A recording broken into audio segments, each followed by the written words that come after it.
ለጊዜያችን የምንመለከተው የምዕራፍ 6 ሁለተኛውን ክፍል ይሆናል። በምዕራፍ 6 በመጀመሪያው ክፍል ላይ ምን ነበር ያየነው?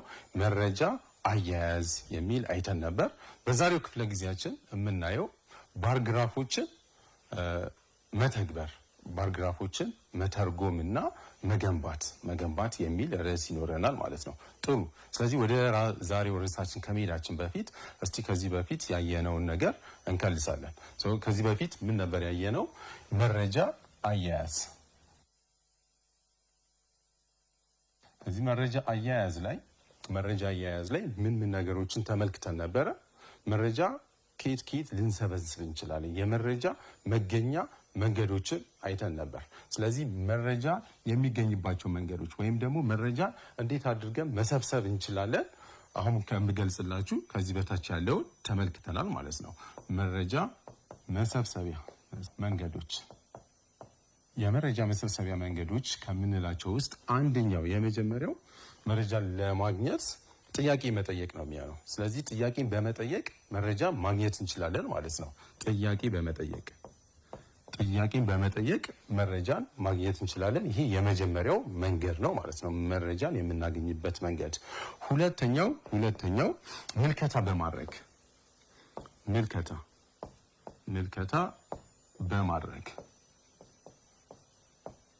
ምልከታ በማድረግ እና የተመለከትነውን ነገር ደግሞ በመመዝገብ መረጃን ማግኘት እንደምንችል አይተናል፣ አሳይቻችኋለሁ። ሌላው ሙከራ በማድረግ ነው። ሙከራ በማድረግ በቤተ ሙከራ ውስጥ ሙከራ ካደረግን በኋላ መረጃን ከቤተ ሙከራ ማግኘት እንችላለን ማለት ነው። ከበይነ መረብ ወይም ደግሞ ከኢንተርኔት ብዙ መረጃዎችን ማግኘት እንችላለን። ከበይነ መረብ ማግኘት እንችላለን። ከመቅረጸ ድምጽም ማግኘት እንችላለን።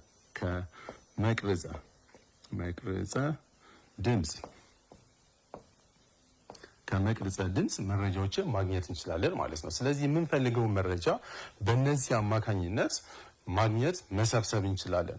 ጥያቄ በመጠየቅ፣ ምልከታ በማድረግ፣ ሙከራ በማድረግ ቤተ ሙከራዎች ላይ ሙከራ በማድረግ ከበይነ መረብ ኢንተርኔት ላይ ገብተን ብዙ መረጃዎችን ማግኘት እንችላለን። ከመቅረጸ ድምጽ ከተቀዱ ኦዲዮ ድምጾች ወይም ደግሞ ከቪዲዮዎች ማግኘት እንችላለን ማለት ነው። እነዚህ እንግዲህ መንገዶች መረጃን የምንሰበስብበት መንገዶች ናቸው። ጥሩ። ስለዚህ ጥያቄን በመጠየቅ በጽሁፍ ጥያቄ በምናቀርብበት ሰዓት ምን ነገሮችን መያዝ አለብን? አንደኛ ጥያቄው ግልጽ መሆን መቻል አለበት። ጥያቄው ግልጽ የሆነ እንደገና ደግሞ ዓላማችንን ሊያሳካ የሚችል አይነት ጥያቄ መሆን መቻል አለበት ማለት ነው። ጥሩ። ስለዚህ ጥያቄያችን ግልጽ መሆን መቻል አለበት። ሁለተኛ ቀላል የሆነ ጥያቄ መሆን መቻል አለበት ማለት ነው። የሚጠየቀው ሰው ግራ ሳይገባ በቀላሉ ሊመልሰው የሚችል አይነት ጥያቄ መሆን መቻል አለበት። ሌላው ጥያቄዎቻችን መቀመጥ ያለባቸው ሲመለሱ ይህንን ምልክት በመጠቀም ሬክታንግል ምልክት ታስቀምጡና ወይ ራይት ምልክትን ወይም ደግሞ ኤክስ ምልክትን ተጠቅመው እንዲመልሱ ማድረግ ይቻላል ማለት ነው። ለምሳሌ ቴሌቪዥን ለስንት ሰዓት ትመለከቻለሽ ብለን ጠይቀን ለአንድ ሰዓት አድርጌ ይችን ምልክት አስቀምጣለሁ። ለሁለት ሰዓት ብለን ይህን ምልክት እናስቀምጣለን። ሌሎች አማራጮችም ካሉ እነዛን አማራጮች እንዘረዝራቸዋለን ማለት ነው። እና አሁን ተጠያቂው አንደኛ ጥያቄው ግልጽ ነው፣ ሁለተኛ ደግሞ ቀላል ነው፣ በሶስተኛነት ደረጃ የሚመልሰው ምን በማድረግ ነው? ይችን ምልክት ራይት ምልክቷን ወይም ደግሞ ኤክስ ምልክቱን በመጠቀም መመለስ ይችላል ማለት ነው። ስለዚህ አሁን ለምሳሌ ለአንድ ሰዓት ነው የማየው የሚለ አንድ ተማሪ ቢኖረ እዚህ ላይ ይመጣና ይችን ምልክት ራይት ያደርጋታል ማለት ነው። እና ጥያቄን በጽሁፍ በምናቀርብበት ሰዓት እነዚህ ነገሮች ትኩረት አድርገን መስራት አለብን ማለት ነው። ጥሩ። ስለዚህ እነዚህ መረጃን የመሰብሰቢያ መንገዶች እንዴት ማድረግ እንችላለን የሚለው ነው። ሌላው ደግሞ የሰበሰብነውን መረጃ በሰንጠረዥ ማዘጋጀት እንዴት እንደምንችል እሱንም በሰፊው አሳይቻችኋለሁ፣ ተመልክተናል። ይሄ የባለፈው ክፍለ ጊዜ ሀሳባችን ነው። ዛሬ የምንመለከተው ባር ግራፎች ግራፎችን ባር ግራፎችን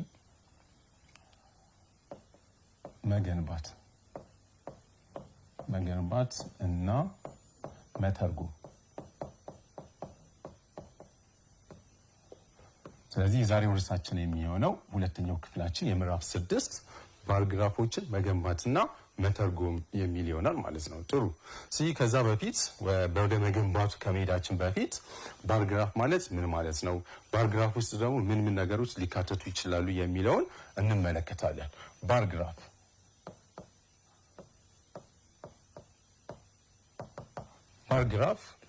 የተሰበሰበ መረጃ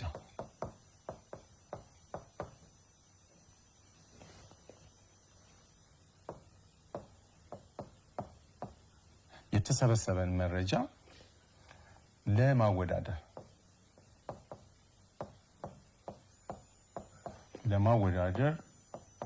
እና በጥልቀት ለማጥናት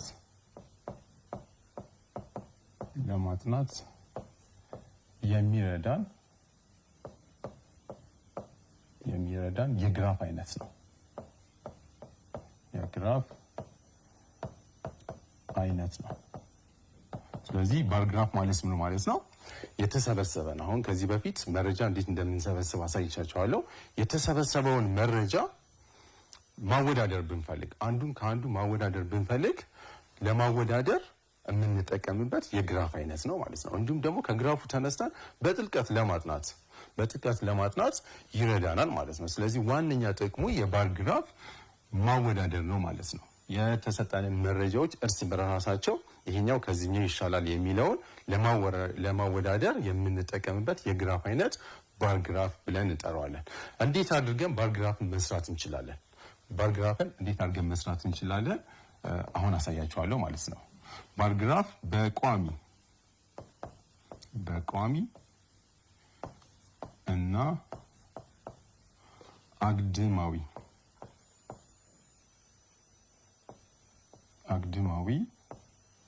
ውስን መስመሮች ሲገናኙ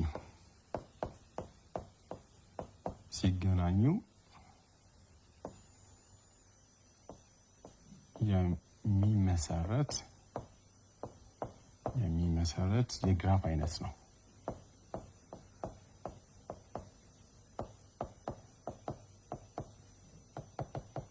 ጥሩ። ስለዚህ አሁን ባር ግራፍ እንዴት ነው ልንመሰርተው የምንችለው? ባር ግራፍን እንዴት አድርገን መስራት እንችላለን ለሚለው ደግሞ ይኸው እዚህ ጋር ሁለተኛ ማስታወሻ አስቀምጬላችኋለሁ ማለት ነው። በቋሚና አግድማዊ ውስን መስመሮች። ስለዚህ አንድ ቋሚ የሆነ መስመር ይኖራል። ለምሳሌ ባር ግራፍን እንደዚህ አይነት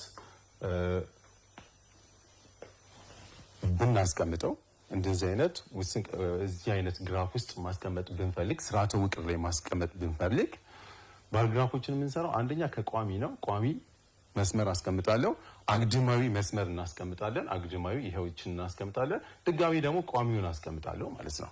ስለዚህ እንደዚህ አይነት ባር ግራፎችን አስቀምጬ ነው ማለት ነው ባር ግራፉን የምሰራው። እንደምታዩት ቋሚ አለኝ፣ አግድም አለ፣ እንደገና ደግሞ ቋሚ። እነዚህ መስመሮች ምን ሲሆኑ ሲገናኙ ነው የሚላቸው። ሲገናኙ ቋሚውና አግድሙ ሲገናኝ የሚመሰረት የግራፍ አይነት ባር ግራፍ ብለን እንጠራዋለን ማለት ነው። ስለዚህ ባር ግራፋችንን ይኸው እንደዚህ አድርጌ ለምሳሌ ሌላኛውን መረጃ እንዲያርጌ ላስቀምጠው እችላለሁ። ሌላኛውን መረጃ እንዲያርገን ልናስቀምጠው እንችላለን፣ እንዲማርገን ልናስቀምጠው እንችላለን ማለት ነው። ስለዚህ ይህንን በማየት በመመልከት ይሄኛው ከዚህኛው የበለጠ ነው ማለት እንችላለን ማለት ነው። አሁን እዚህ ጋር እንኳን ከሰራሁት የትኛው የበለጠ ነው? ያው እዚህ ጋር የምታዩት መረጃ ትልቁን ይዟል ማለት ነው። ትንሹ የትኛው ነው? እዚች ጋር ያለችዋ ትንሽ ነች ማለት ነው። ስለዚህ የተሰበሰበ መረጃ ለማወዳደር እና በጥልቀት ለማጥናት የምንጠቀምበት የግራፍ አይነት ባር ግራፍ ብለን እንጠራዋለን። እንዴት አድርገን መስራት እንችላለን? በቋሚና አግድማዊ ውስን መስመሮች፣ ቋሚ ያለን አግድማዊ ውስን መስመር ሲገናኙ የሚመሰረቱ የግራፍ አይነት ነው ባር ግራፍ ብለን የምንጠራው ማለት ነው። ጥሩ። ስለዚህ አሁን ባር ግራፍ ሁለት አይነት የባር ግራፎችን አሳያቸዋለሁ። ሁለት አይነት የባር ግራፎች አሉ። አንደኛው አምዳዊ ባር ግራፍ። አምዳዊ ባር ግራፍ ማለት ምን ማለት ነው? አምዳዊ ባር ግራፎች ውስጥ ምን ምን ሊካተቱ ይችላሉ? ሁለት መስመሮች እንዳሉ እናውቃለን። ስርዓተ ውቅር ላይ ይሄ የሸ ውቅር ነው፣ አንደኛው ደግሞ የቀ ውቅር ነው።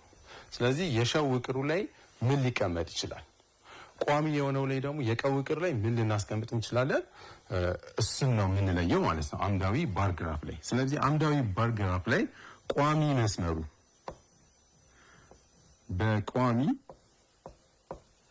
በቋሚ መስመሩ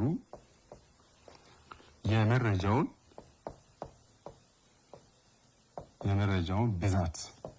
ብዛት እናስቀምጣለን።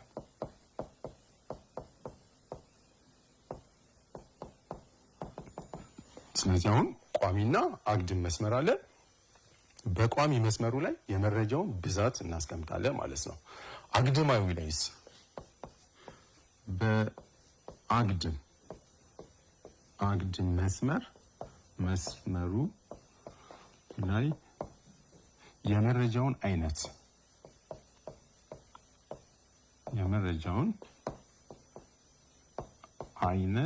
እናስቀምጣለን።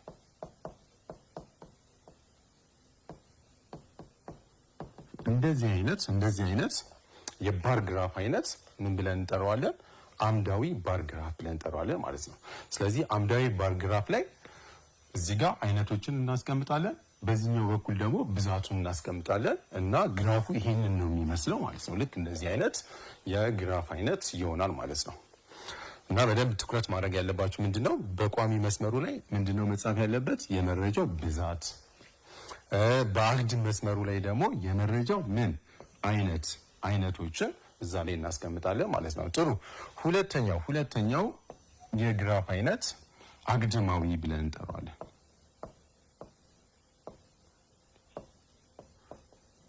አግድማዊ ባር ግራፍ። አግድማዊ ባር ግራፍ ላይ ደግሞ የዚህ ተቃራኒ ነው የሚሆነው ማለት ነው። በቋሚ መስመሩ ላይ የመረጃውን አይነት እናስቀምጣለን፣ በአግድማዊ ላይ መስመሩ ላይ ደግሞ የመረጃውን ብዛት እናስቀምጣለን ማለት ነው። እዚች ጋር ባጭሩ አስቀምጥላችኋለሁ። በቋሚ መስመሩ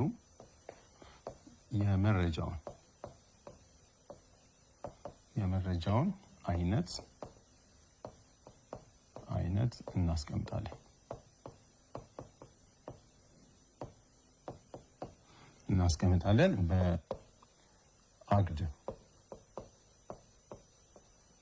በአግድም መስመሩ የመረጃውን ብዛት እናስቀምጣለን።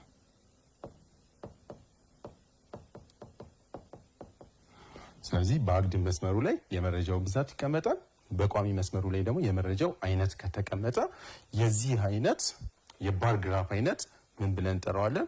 አግድማዊ ባር ግራፍ ተብሎ ይጠራል ማለት ነው። ቅድም እዛ ጋር እንዳሳየዋችሁ በዚህኛው በኩል አይነቱ ነው፣ በዚህኛው በኩል የምናስቀምጠው ብዛቱን ይሆንና እንዲህ አይነት የግራፍ አይነት አምዳዊ ባር ግራፍ ብለን እንጠራዋለን። አግድማዊ ከሆነ ደግሞ እንዲህ ነው የሚሆነው ማለት ነው። እዚህ ጋር ስርዓተ ውቅራችን ላይ እንዲህ እናስቀምጥና ቋሚ መስመሩ ላይ የሚቀመጠው አይነቱ ስለሆነ እንዲህ ነው የሚሆነው ማለት ነው። እንዲህ አይነት የባር ግራፍ አይነት ይሆናል። እንዲህ አይነት የባር ግራፍ አይነት ከሆነ አግድማዊ ባር ግራፍ ብለን እንጠራዋለን። ትርጓሜው ግን ይህን ይመስላል ማለት ነው። ስለዚህ አሁን እዚህ ያሳየኋችሁ በስፋት ምንድነው ባር ግራፍ ማለት ምን ማለት እንደሆነ፣ እንዴት ልንመሰርተው እንደምንችል እሱም አሳይቻችኋለሁ። ሌላው ሁለት አይነት የባር ግራፍ አይነት እንዳለ አምዳዊ ባር ግራፍ እና አግድማዊ ባር ግራፍ ልዩነታቸው ምንድነው፣ አንዱ ከአንዱ በምን እንለየዋለን የሚለውን ይኸው አሁን ባሳየኋችሁ መሰረት አሳይቻችኋለሁ ማለት ነው። ጥሩ። ስለዚህ አሁን ባር ግራፍን ስንሰራ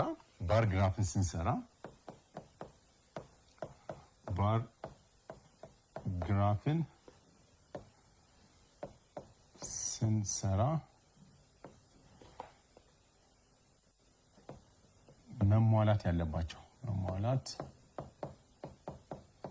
ያለባቸው ነገሮች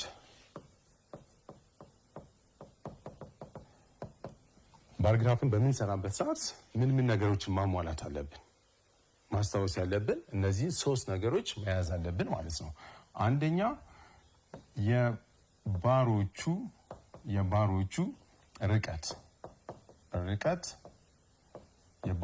ርቀት እኩል መሆን አለበት። እኩል መሆን አለበት።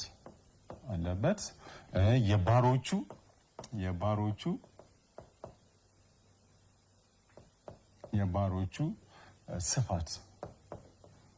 ስፋት አሁንም እኩል መሆን መቻል አለበት። እኩል መሆን አለበት። ይሄ ማለት ምን ማለት ነው? አሁን ስነግራችሁ እዚህ ጋር እንዲህ አይነት ባር ግራፍ ሰርቼ ዲፕ ሰራ ለምሳሌ ከዚህ ከአንዱ ባር እስከ አንዱ ባር ያለው ርቀት እና ከዚህኛው እስከዚህኛው ያለው ርቀት እኩል መሆን መቻል አለበት ማለት ነው። ስንሰራው ግልጽ እንዲሆንልን በባሮች መካከል ያለው ርቀት እኩል መሆን መቻል አለበት። ሌላው ሁለተኛ ደግሞ የባሮቹ ስፋት አሁን ከዚህ እስከዚህ ያለችው ስፋትና ከዚህ እስከዚህ ያለው ስፋት እኩል መሆን መቻል አለበት። እነዚህ ነገሮች ትኩረት ማድረግ አለባችሁ ማለት ነው። ሌላው ባሮቹ ሊገናኙ አይገባም፣ መገናኘት የለባቸውም።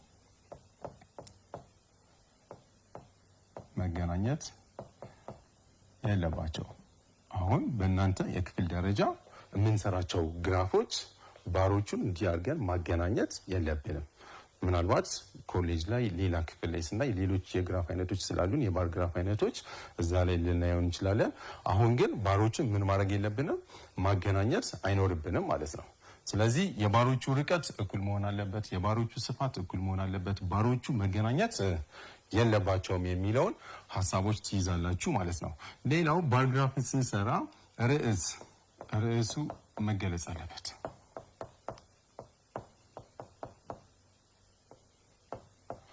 ስለዚህ እነዚህ ነገሮች ትኩረት ማድረግ አለብን ማለት ነው። የባሮቹ ርቀት እኩል መሆን አለበት፣ የባሮቹ ስፋት እኩል መሆን አለበት፣ ባሮቹ መገናኘት የለባቸውም። እንዲሁም ደግሞ የሰራ ነው የባር ግራፍ ምን ሊኖረው ይገባል? ርዕስ ሊኖረው ይገባል ማለት ነው። ስለዚህ ርዕሱን እንዳትረሱ ማለት ነው። እነዚህ ነገሮች ትኩረት አድርገን ነው ማለት ነው ባር ግራፍን መስራት የሚገባል። አሁን ከዚህ ቀጥሎ እንዴት ባር ግራፍን መስራት እንዳለብን በምሳሌ ያሳያቸዋለሁ። ወደ ምሳሌው እንሄዳለን።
አሁን ግራፉ ምን እንደሚመስል ባር ግራፍ ምን መያዝ እንዳለባቸው በሰፊው አይተናል። አሁን ደግሞ እነዚህ ምሳሌዎች ባር ግራፍን እንዴት አድርገን መስራት እንዳለብን ያሳዩናል ማለት ነው። እስቲ ይህን ምሳሌ እንመልከተው። መምህር አበበ የስድስተኛ ክፍል የመጀመሪያ ዙር የሂሳብ ሙከራ ፈተና ውጤት ነው ከስንት የተያዘ ከ10 እንደሚከተለው ሆኖ ተቀምጧል ይላቸዋል። ስለዚህ የስንት ተማሪዎችን ነው የያዘው? የ25 ተማሪዎችን ነው። እዚህ ጋር ሲቆጥሩት 1 2 3 4 5 በዚህም 5 አለ 25 ተማሪዎች አሉን ማለት ነው። ጥሩ። ስለዚህ የመጀመሪያው ተማሪ ስንት አንጥቷል? ከ10 10፣ ሁለተኛው 5፣ ሶስተኛው 5 እያለ እስከ ስንት ድረስ ይሄድናል? የ25 ተማሪዎች ውጤት እንዲያርጉ ተቀምጦላቸዋል ማለት ነው። አሁን ጥያቄው ምንድነው?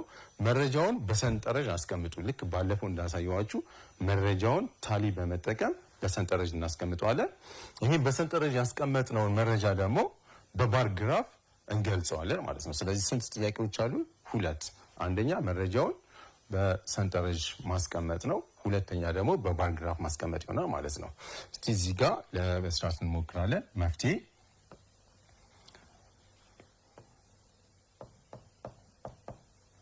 መፍትሄ እስቲ አሁን ይህን ሰንጠረዥ ለመስራት ምን ነገሮች ነው ያሉ? የሂሳብ ሙከራ ነው፣ የፈተና ውጤት ነው። ስለዚህ የፈተና ውጤት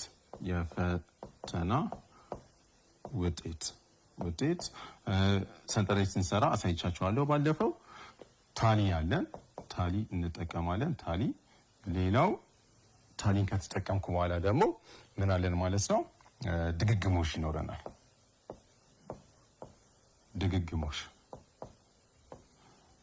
ስለዚህ ይሄንን እንዲያደርገን እናስቀምጠዋለን ማለት ነው። ጥሩ። እዚህ ውስጥ ስንት አግኝተዋል? 10 ያገኛለ፣ 8 አለ። በጣም ዝቅተኛው ደግሞ ስንት ነው? 2 አለን ማለት ነው። ስለዚህ ከ2 እስከ ስንት ያለን ማለት ነው? እስከ 10 አለን። እዚች ጋር መጣና ትንሿን 2 እንጽፋለሁ። ቀጥሎ 3 እያልኩ እስከ ስንት ድረስ ሄዳለሁ ማለት ነው? እስከ 10 ድረስ እንሄዳለን። 2 3 4 5 6 7 8 9 እና የመጨረሻው ስንት ነው? 10። ስለዚህ ሰንጠረዣችን ይሄን ይመስላል ማለት ነው። እስቲ ታሊውን ደግሞ አብረን እየሰራ ነው እንሄዳለን። ጥሩ። ሰንጠረዡ እንዲያደርገን ካስቀመጥነው በኋላ 2 ያመጡ ስንት ናቸው? ታሊ ለመስራት መጀመሪያው መደዳ ላይ ትሄዱና እንዳትሳሳቱ 2ን ትቆጥራላችሁ። የለም 2 እዚህ ጋር የለንም። እዚህ ጋር እንሄዳለን። እዚህ 4ኛው ላይ ግን 2 1 አለችን ማለት ነው። ሌላ ቦታ የለንም። ስለዚህ ታሊያችን 1 ነው። ብዛቱ ድግግሞሽ ስንት ነው? 1 ነው። 1 ብዬ አስቀምጣለሁ ማለት ነው። ስለዚህ ከ10 የፈተና ውጤት 2 ያመጣ ተማሪ ብዛቱ ስንት ነው ማለት ነው? 1 ብቻ ነው፣ ሌላ የለንም ማለት ነው። ቀጥሎ 3ን እናያለን። 3 እዚህ ጋር 1 አለ፣ እዚህ ጋር 2 አለ። ስለዚህ 2 ናቸው። ታሊያችንን 2 ታሊ ያስቀምጥና እዚህ ጋር ደግሞ በቁጥር 2 ብዬ ያስቀምጣለሁ። ጥሩ። 4ን እንደዚሁ እንፈልጋለን። 4 እዚህ የለም፣ እዚህ ጋር የለም። እዚህ 4 አለኝ። 1 ነው ያለው። ስለዚህ ታሊያችንን 1 አድርጌ እዚህ ጋር በቁጥር 1 ብለን እናስቀምጣለን ማለት ነው። 5 1 2 3 4 5 6 እዚህ ጋር ስንት አለኝ? 7። ስለዚህ ታሊያችንን ስንሰራ 1 2 3 4 5ኛው ይደረባል እዚህ ጋር ብያቸዋለሁ። ቀጥሎ 1 2 አደርጋለሁ ማለት ነው። እና ድምሩ ስንት ይሆናል? 7 ነው የቆጠርኩት። 7 ያ ማለት ማለት ነው 7 ተማሪዎች ስንት አንጥተዋል? 5 አንጥተዋል ማለት ነው። 7ቱም ተማሪዎች 5 ያመጡት ማለት ነው። ጥሩ። እስቲ የ6ን ደግሞ እንመልከት። እዚህ ጋር 6 የለም። 1 2 3 4 አለን። ስለዚህ 6 ያመጡ ተማሪዎች ደግሞ ብዛታቸው 4 ነው። 1 2 3 4 እዚህ ጋር በቁጥር 4 ብላችሁ ትጽፋላችሁ። 7 እዚህ የለም። 1 2 3 4 አሁንም 7 4 ናቸው። ስለዚህ 1 2 3 4 እዚህ መጣችሁ 4 ብላችሁ ታስቀምጣላችሁ። 8 እዚህ 1 አለኝ። እዚህ ጋር 2 አለን። ስለዚህ 8 2 ናቸው። በቁጥር 2 ብዬ አስቀምጣለሁ። 9 1 እዚህ ጋር የለም። 2 ናቸው። 9 2 ብለን እናስቀምጣለን ማለት ነው። 10ስ እዚህ አንድ አለ፣ እዚህ ጋር 2 አለ። 2 ብቻ ናቸው። አሁንም 2 አድርጌ እዚህ 2 አደርጋለሁ ማለት ነው። ስለዚህ የሰራሁት ታሊ ትክክል ነው አይደለም የሚለውን ለማወቅ ምንድነው የምናደርገው? እዚህ ጋር ያሉት የተማሪዎቹ ብዛት ስንት ናቸው? 25 ናቸው። ስለዚህ እዚህ ጋር መጥቼ ድግግሞሹን ስደምረው ድምሩ 25 ካልሆነ እዚህ ጋር ስቆጥር ተሳስቻለሁ ማለት ነው። እናንተ ወደ ኋላ ተመልሳችሁ እያያችሁ ትሄዳላችሁ ማለት ነው። ስለዚህ እነዚህን ትቆጥራላችሁ። እዚህ ጋር እንደምታዩት 4 ነው። እነዚህን ብንቆጥራቸው ብንደምራቸው ድምር ውጤቱ ስንት ይሆናል ማለት ነው? 25 ይሆናል ማለት ነው። እዚህ ጋር 8 10 11 15 19 ያ አጠቃላይ ድምሩ 25 ነው። ትክክል ነው ማለት ነው አሰራሪ። አሁን ቀጥሎ የመጀመሪያውን ጥያቄ የሃን ጨርሰናል ማለት ነው። ሃን ጨርሰናል። መረጃውን በሰንጠረዥ አስቀምጡ ነው። በሰንጠረዥ አስቀምጨዋለሁ።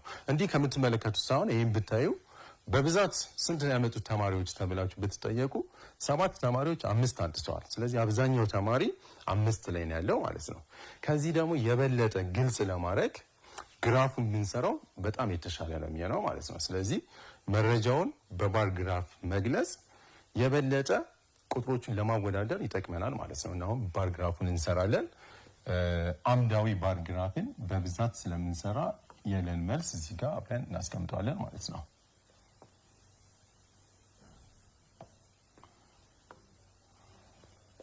አግድሙ ላይ አይነቱን ስለሆነ የምናስቀምጠው ምንድነው የፈተና ውጤት አለን፣ እዚህ ጋር ደግሞ ድግግሞሽ አለን ማለት ነው። ስለዚህ የፈተና ውጤት አይነቱ ነው ማለት ነው። የመረጃው አይነት የፈተና ውጤት ነው። ስለዚህ አግድም መስመሩ ላይ የማስቀምጠው የፈተና ውጤት ብዬ ነው። የፈተና ውጤት። ስለዚህ ሸ ውቅሩ የፈተና ውጤት ነው የሚወክልልን።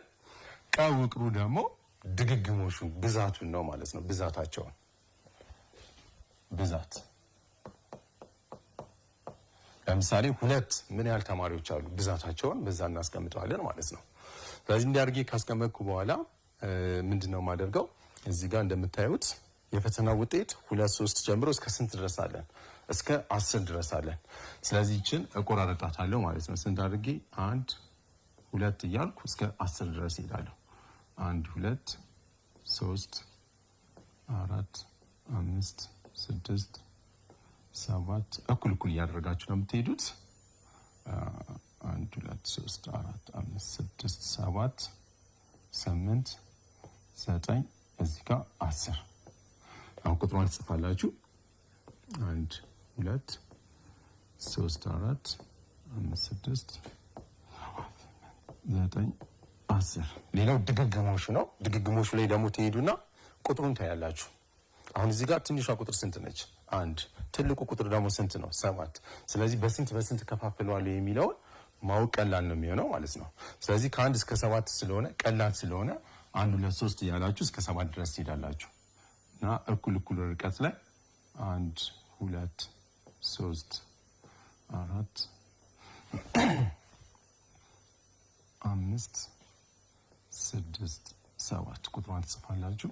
1 2 3 4 5 6 7። ጥሩ። አሁን እንዲያርገን አስቀምጠነዋል። ስለዚህ ከየት ይጀምራለሁ?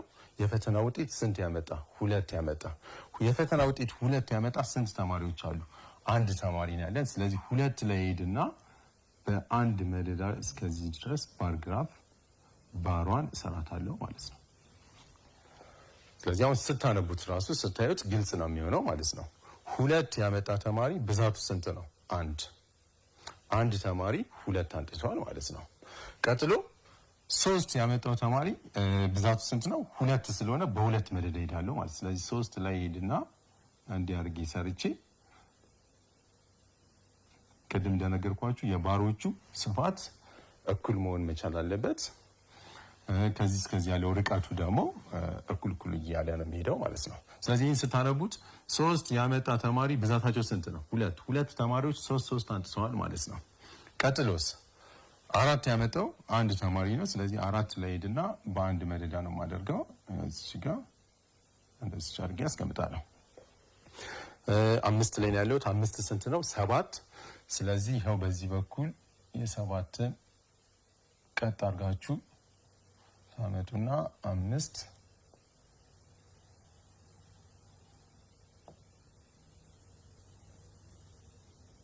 አንድ ያርገን እናስቀምጠዋለን ማለት ነው።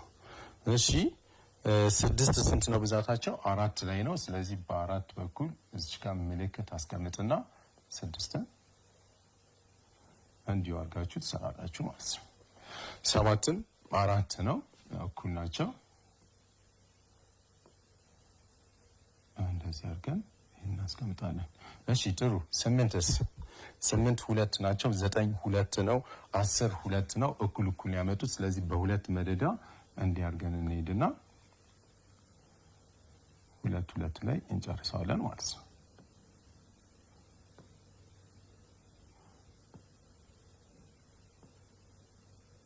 ስለዚህ ባር ግራፋችን ይሄን ይመስላል ማለት ነው። አሁን ይሄን ባር ግራፍ አይተን እስቲ በብዛት ተማሪው ስንት ነው ያመጣው ብዬ ብጠይቃችሁ ስንት ነው የምትሉት? ረጅሙን ነው የምትወስዱት ማለት ነው። ረጅሙ ስንት ነው? 5። ስለዚህ አብዛኛው ተማሪ 5 ላይ ነው ያረፈው ማለት ነው። ብዛታቸውም ስንት ነው? 7 ተማሪዎች 5 5 አንጥተዋል ማለት ነው። እንዲህ እያደረግን ሌላውንም ማንበብ እንችላለን ማለት ነው። አሁን ከዚህኛው ይሄ በጣም የተሻለው ነው። በሰንጠረዥ ያስቀመጥ ነው በጣም የተሻለ ነው። በማየት ግልጽ ሆኖ የተቀመጠ ነው ማለት ነው። ከዚህ ደግሞ ፓራግራፉ ደግሞ የበለጠ ግልጽ ሆኖ ተቀምጧል ማለት ነው። ስለዚህ ከእንደዚህ አይነት ከተሰጠን ዳታ ወደ ሰንጠረዥ ማንጣት፣ ከሰንጠረዡ ደግሞ ወደ ፓራግራፍ አንጥተን መስራት እንችላለን ማለት ነው። ሁለተኛ ምሳሌ እስቲ እናያለን። ሁለተኛ ምሳሌ አሳያቸዋለሁ። ይሄ የመጀመሪያ ምሳሌያችን ነው።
በጣም ጥሩ። እስቲ ሁለተኛ ምሳሌያችንን ደግሞ እንመልከት። በአንድ ክፍል ውስጥ የሚገኙ የተማሪዎች እድሜ እንደሚከተለው ተገልጾላቸዋል። ይሄ እንግዲህ በአንድ ክፍል ውስጥ ያሉ የተማሪዎች እድሜ ነው። ለምሳሌ እናንተ ክፍል ውስጥ ያሉ የተማሪዎች እድሜ ብዛታቸው ስንት ነው? እዚህ ጋር 4 አለን። 1 2 3 4 5 6 የ24 ተማሪዎች እድሜ ነው ማለት ነው። 14 ይሆናል፣ 12 ይሆናል፣ 13 እስከ ስንት ድረስ 10 የሆነም አለ። ይሄንን መረጃ የበለጠ ግልጽ ለማድረግ በሰንጠረዥ ታስቀምጣላችሁ። እንደገና ደግሞ መረጃውን በባር ግራፍ ግለጹ ነው የተባለው። ስለዚህ እኔ አሁን በቀጥታ ከመስራቴ ከዚህ በፊት ምሳሌ ስለሰራውላችሁ ለዚህ ስንት ደቂቃ ልስጣችሁ? 3 ደቂቃ ልስጣችሁና መልሱን በተቻላችሁ ፍጥነት ፈጠን አድርጋችሁ ሰርታችሁ ትጠብቁኛላችሁ። መልሰን አብረን እንገናኛለን።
በደንብ እንደሰራችሁ ተስፋ አደርጋለሁ። ምናልባት ጊዜ ካላነሳችሁ በስተቀር እስቲ ግን አብረን እንሰራዋለን።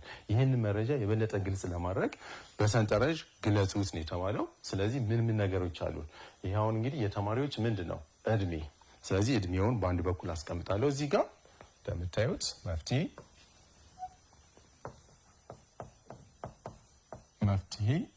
እድሜ፣ የተማሪዎች እድሜ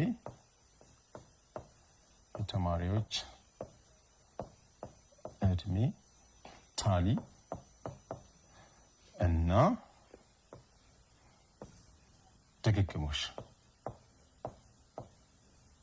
ድግግሞሽ ይሄን ነው ማለት ነው። እንዲያርጋችሁ ከሰራችሁ በትክክል ሰርታችኋል። እስቲ ግን መልሳችሁን አብረን የምናየው ይሆናል። የተማሪዎች እድሜ አሁን ዝቅተኛው ስንት ነው? እዚህ ውስጥ 10 ነው። ስለዚህ 10ን እዚህ ጋር ጽፋታለሁ።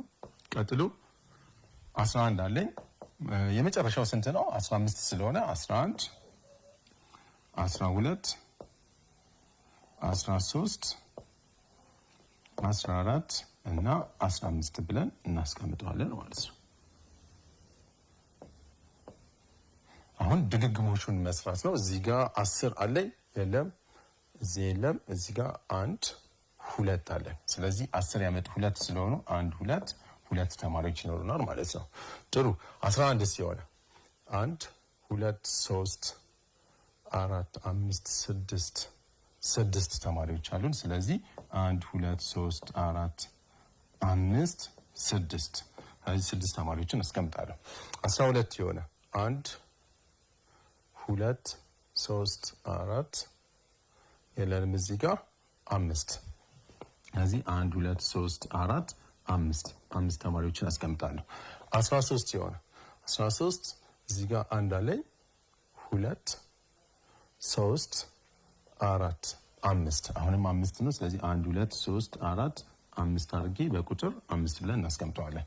የ14ንም እንቆጥረዋለን። 1 2 3 እዚህ ጋር 4 አለኝ። ስለዚህ 14 4 ናቸው።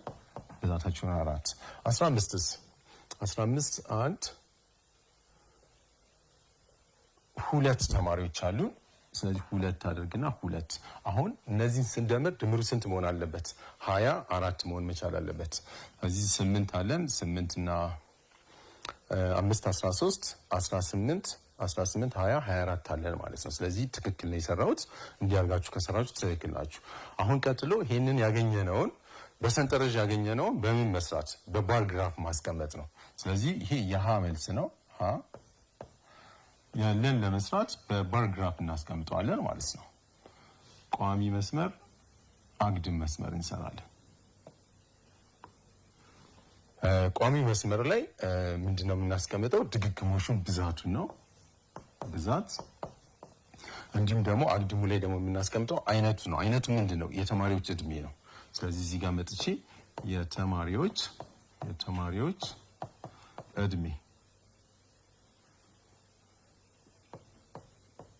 የተማሪዎች እድሜ ብለን እናስቀምጣለን ማለት ነው።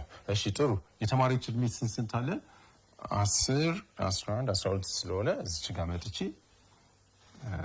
እከፋፍላታለሁ ማለት ነው። ለምሳሌ እችኛዋ 1 2 3 4 5 ብዬ ላስቀምጥና እዚህ ጋር ያለው 10 11 12 13 14 እና 15 ይሆናል። በዚህ በኩል ድግግሞሽን ነው የምናየው። ድግግሞሽ ትልቁ ቁጥር ስንት ነው? ትልቁ ቁጥር 6 ነው። ስለዚህ 6 ቦታ ብከፋፍለው ችግር የለውም። 1 2 3 4 5 6 አድርጌ ያስቀምጣለሁ። 1 2 3 4 6 እና 10 ብዛታችሁ ስንት ነው? 2 እዚህ ጋር ትመጡና 2ን እንዲያርጋችሁ ታስቀምጣላችሁ። 11 ብዛቱ ስንት ነው? 6 ስለዚህ 6 ላይ ምልክት አስቀምጥና ቀጥ አድርጌ አሰምረዋለሁ። እናንተም ቀጥ እያደርጋችሁ ማስመሪያ ተጠቅማችሁ ታስቀምጣላችሁ ማለት ነው። የ12 5 ናቸው። ይኸው እዚህ ጋር 5 ምልክት አስቀምጣለሁ። ስለዚህ እንዲያርጌ 13 5 ናቸው። ስለዚህ ተመሳሳይ ነው። 14 4 ነው። ስለዚህ በ4 መደዳ እዚህ ጋር መጣችሁ እንዲቻላችሁ ተስቀምጣላችሁ። የ15 ሁለት ነው። እዚህ ጋር ሁለት በዚህ በኩል እንዲያገን እናስቀምጣለን ማለት ነው። ጥሩ። ስለዚህ መልሳችሁ ይሄንን ከመሰለ በደንብ በትክክል ሰርታችኋል ማለት ነው። እንደዚህ ይሆናል ማለት ነው መፍትሄያችን። በጣም ጥሩ። ስለዚህ አሁን በዛሬው ክፍለ ጊዜ ምንድን ነው ያየነው? ባር ግራፎችን መገንባትና መተርጎም የሚል ነው። ባር ግራፍ ምን ማለት እንደሆነ፣ ባር ግራፍን ስንሰራ ምን ምን ነገሮችን ማካተት እንዳለብን በጥልቀት ተመልክተናል። እንዲሁም ደግሞ ባር ግራፍን እንዴት አድርገን መስራት እንዳለብን በሁለት ምሳሌዎች አሳይቻቸዋለሁ ማለት ነው። በቀጣይ ክፍለ ጊዜ በሌላ ርዕስ እንገናኛለን። እስከዛው ድረስ ሰላም ዋሉ።